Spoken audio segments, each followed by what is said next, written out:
Bonjour à tous, je suis très heureux de vous retrouver sur planèteintuition.com pour votre nouvel horoscope du mois de juillet, et je vais m'adresser essentiellement dans cette vidéo aux natifs du signe du Bélier. Alors, que se passe-t-il pour vous, amis Bélier, en amour durant tout ce mois de juillet? Eh bien, c'est surtout Vénus, la planète de l'amour, la planète qui symbolise le mieux les sentiments, qui va évoluer dans votre maison 5, donc c'est-à-dire le secteur affectif, le secteur amoureux, et ce jusqu'au 17 juillet. Alors, ce qui est intéressant aussi au cours de cet été, c'est que Vénus va rencontrer Jupiter.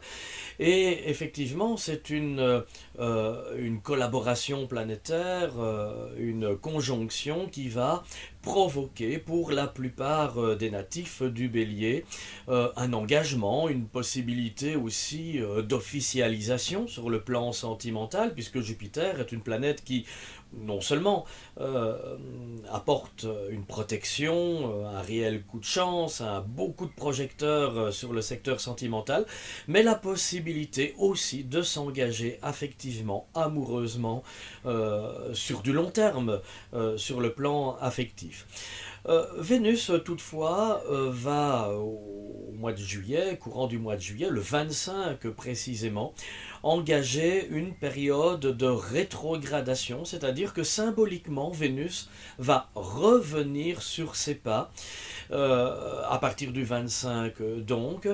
Et donc cette rétrogradation va peut-être pas complètement altérer les sentiments, les émotions du natif du Bélier, mais peut-être qu'il y aura un peu de doute, de questionnement, pas forcément sur les sentiments que le Bélier éprouve vis-à-vis de son partenaire, mais certains doutes quant à l'amour que son conjoint lui porte.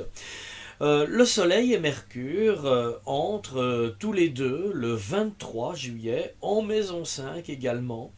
Alors cela va apporter aussi encore davantage d'investissement et d'implication sentimentale, puisqu'on est toujours dans le secteur affectif des Béliers. Et donc là, on est vraiment par Mercure dans une bonne communication, dans de bons échanges, dans de superbes contacts aussi, les uns vis-à-vis des autres. Et le Soleil va vraiment mettre en avant dans son parcours annuel le secteur émotionnel, va mettre en lumière aussi bien ce passage aussi, cette rencontre de Vénus et de Jupiter, qui ne se produit qu'une seule fois finalement, puisque Jupiter, enfin une seule fois pour les 12 ans, puisque Jupiter met 12 ans pour parcourir le zodiaque, donc par conséquent il est pour une année seulement dans votre maison 5, donc cette rencontre planétaire est quand même quelque part un événement aussi en ce qui vous concerne. Sur le plan professionnel, Vénus évolue en maison 8, en maison 6, pardon, à partir du 18. Il entre en maison 6 le 18. Alors là, c'est un apport effectivement intéressant sur le plan du travail, parce que Vénus, après avoir fait les beaux jours de votre maison 5, le secteur sentimental, va s'attarder donc à partir du 18 sur le plan professionnel. Il va vous permettre de travailler dans de meilleures conditions, d'obtenir, si vous n'êtes pas en vacances bien sûr, de très bons résultats au niveau de vos affaires, et c'est peut-être aussi la possibilité de vous mettre un petit peu plus en avant, d'oser frapper aux portes si c'est déjà votre intention ici en début de période estivale. Alors Vénus, oui, il est rétrograde, hein, donc à partir du 25, donc son retour en maison 5 le 31 pourra effectivement laisser quelques projets en suspens sur le plan de votre activité professionnelle. Il ne faudra peut-être pas insister, mais c'est néanmoins le bon moment pour planter le décor, pour frapper aux portes, pour mettre quelque chose véritablement véritablement en route et qui ne portera ses fruits véritablement que pour la rentrée prochaine. On sera amené à en reparler.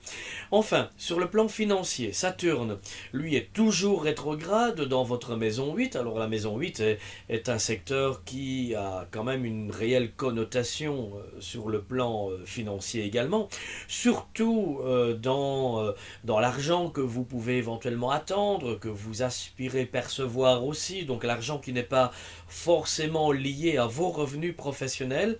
Ce Saturne pourrait quand même, par sa rétrogradation, représenter quelques restrictions, une nécessité, une obligation d'attente encore, et qui ne sera pas évidemment pour vous rassurer, ami Bélier, vous qui êtes dans l'action et dans le dynamisme et dans la force habituellement. Donc encore un peu de patience, ça ira mieux à partir du 2 août, on en reparlera le mois prochain.